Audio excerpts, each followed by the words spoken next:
A nossa aula de hoje será sobre razão e proporção, porcentagem e regra de 3.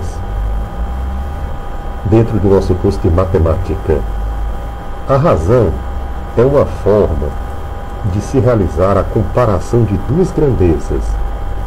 Entretanto, para que isso seja possível, é necessário que as duas estejam na mesma unidade de medida. Por exemplo, se uma grandeza estiver em litros, a outra deverá estar em litros. Se uma grandeza estiver em centímetros, a outra deverá estar em centímetros. A razão entre dois números A e B é obtida dividindo-se o A pelo B. É claro que o B que fica no denominador tem de ser diferente de zero, ou seja, é o A dividido por B. A por B.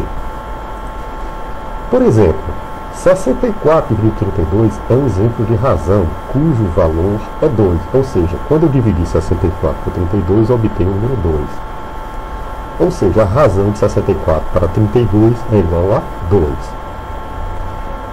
A razão entre dois números A e B é, portanto, obtida dividindo-se o número A pelo número B. A gente só poderá obter a razão entre o comprimento de duas ruas, por exemplo, se as duas medidas de comprimento estiverem em quilômetros.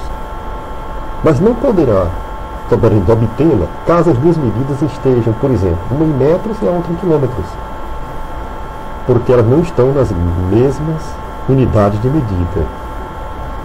Quando elas estiverem em unidades diferentes, a gente tem que transformar uma unidade na outra.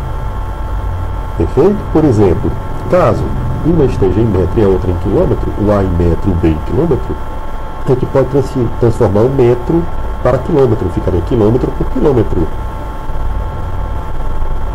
Na razão, o número A é chamado de antecedente e o B tem o nome de consequente. A antecedente e B consequente. Já a porcentagem, ou chamada razão centesimal, são as razões cujo termo consequente é igual a 100, representando a porcentagem através daquele símbolo bastante conhecido, que é este que está aqui, de porcentagem. Então 20% é o mesmo que 0,20, 20 centésimos. Seria o quê? Seria 20 dividido por 100. Vamos colocar aqui na barrinha. 20 dividido por 100 é igual a 0,20. A gente tem um 20 dividido por 100, a gente pega o número de cima 20. Como 100 tem dois zeros, a gente um zero, outro zero, coloca a vírgula aqui, 0,2. Já a proporção nada mais é do que a igualdade entre duas razões. Digamos que em uma determinada escola, na sala X, temos 5 meninos para cada 7 meninas. Ou seja, a razão 5 para 7, cuja divisão de 5 por 7 é igual a 0,71. Suponhamos que na outra sala B tenhamos 6 meninos para 8 meninas. 6 meninos, não aqui, 6, aqui 6, pegamos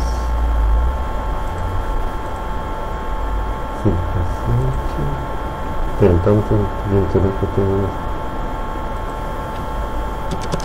10 meninos para cada 14 meninas. 14 meninas. Então a razão é de 10 para 14, que também é igual a 0,71. Nesse caso, a igualdade entre essas duas razões vem a ser o que chamamos de proporção, já que ambas as razões são iguais a 0,71. A regra de 3, de 110 km, qual seria o tempo gasto? Esse é um exemplo típico de problema que pode ser resolvido por meio da regra de 3. No caso, uma regra de 3 simples e inversa. A solução dos problemas de regra de 3 tem como base a utilização da propriedade fundamental das proporções e da chamada quarta proporcional. Muito obrigado pela atenção.